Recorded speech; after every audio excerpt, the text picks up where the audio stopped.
Hi viewers. Once upon ఏ time schooling వ్యవస్థ చాలా బాగుండేది. ఈరోజు ఒకప్పుడు గవర్నమెంట్ స్కూళ్ళు, జెడ్పీఏ స్కూళ్ళు, మున్సిపాలిటీ స్కూళ్ళు, ఎయిడెడ్ స్కూళ్ళు, ప్రైవేట్ స్కూళ్ళు, రికగ్నైజ్డ్ స్కూళ్ళు, రిజిస్టర్డ్ స్కూళ్ళు, ఇలా స్కూల్స్ ఉండేవి ఒకప్పుడు. అయితే రాను రాను ఏం చేసినారంటే government schools DSC, district selection committee, ఈ డిఎస్సి ద్వారా సెలెక్ట్ అయిన టీచర్లను గవర్నమెంట్కి అపాయింట్ చేసేవాళ్ళు.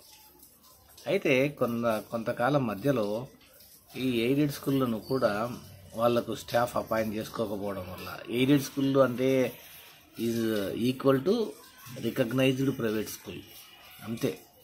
ఒక పెద్ద, ఇప్పుడు ఫర్ ఎగ్జాంపుల్ ఏదైనా ఒక మంచి స్కూల్, ఒకనొకప్పుడు కర్నూలులో మంచి స్కూల్స్ చాలా ఉండేవి.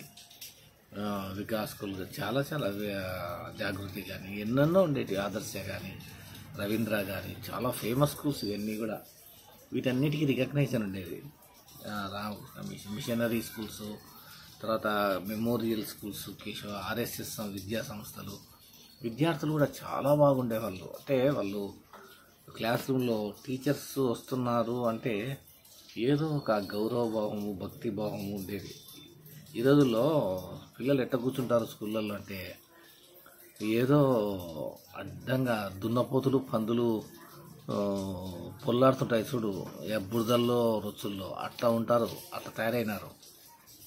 వాళ్ళకి భయం లేదు. ఏదన్నా పనిష్మెంట్ ఇద్దామా అంటే గవర్నమెంట్ కూడా కేవలం ఫ్రీగా డబ్బులు ఇస్తుందే కానీ పనిష్మెంట్లు ఇవ్వడం లేదు. అందుకు వ్యవస్థలో విద్యార్థులు వాళ్ళ తల్లిదండ్రులనే వారు గౌరవించరు. ఆ పిల్లలు వాళ్ళ తల్లిదండ్రులు గౌరవించరు.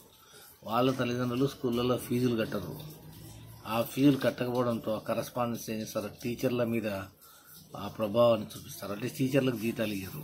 టీచర్లకు జీతాలు ఇవ్వకుంటే టీచర్ల ఎలా వస్తారు, ఎట్లా నడుస్తుంది అనేది అబ్జర్వ్ చేస్తే చాలా బాధాకరంగా ఉంటుంది ప్రైవేట్ స్కూల్ జీవితాలు.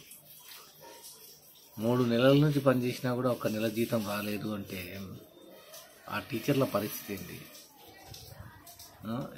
ఏదో ఉట్టి పుణ్యానికి గవర్నమెంట్ చేస్తే మేము ఫ్రీగా 15,000 ఇస్తాం, ఫ్రీగా 20,000 ఇస్తాం. ఆ ఇచ్చే 15,000 టీచర్ల కన్నా ఫ్రీగా ఇస్తే టీచర్లన్నా బాగుంటారు కదా. ప్రభుత్వము ఎక్కువగా ఇది ఆలోచించకుండా టీచర్లకు కూడా ప్రభుత్వము ఏదో ఒక విధంగా ధన సహాయం చేస్తూ పోతే బాగుంటుంది. ఇప్పుడు ఏదో ఇంతకుముందు ఆ ఒడి ఈ ఒడి అని పెట్టినారు. దానిలలో చాలామంది డబ్బులు కొట్టుకున్నారు, దండిగా వేసుకున్నారు. కానీ ఆ పథకాల వల్ల అటు పిల్లలకు ఉపయోగం లేదు, అటు ఆ స్కూళ్ళకు ఉపయోగం లేదు, ప్రభుత్వానికి ఉపయోగం లేదు. ప్రభుత్వం డబ్బు ఇచ్చినందుకు ఎవరు కూడా ప్రభుత్వాన్ని గౌరవించడం లేదు. ప్రభుత్వాన్ని చూస్తే చెడ్డ పేరు ఉంది కానీ ప్రభుత్వానికి మంచి పేరు అనేది లేనే లేదు. కాబట్టి టీచర్స్ సఫర్ అవుతుంటారు. కాబట్టి కనీసము కొంత డబ్బు 15,000 కానీ 5,000 టీచర్లకు ఇస్తే కన్నా కనీసం టీచర్లన్నా వృత్తి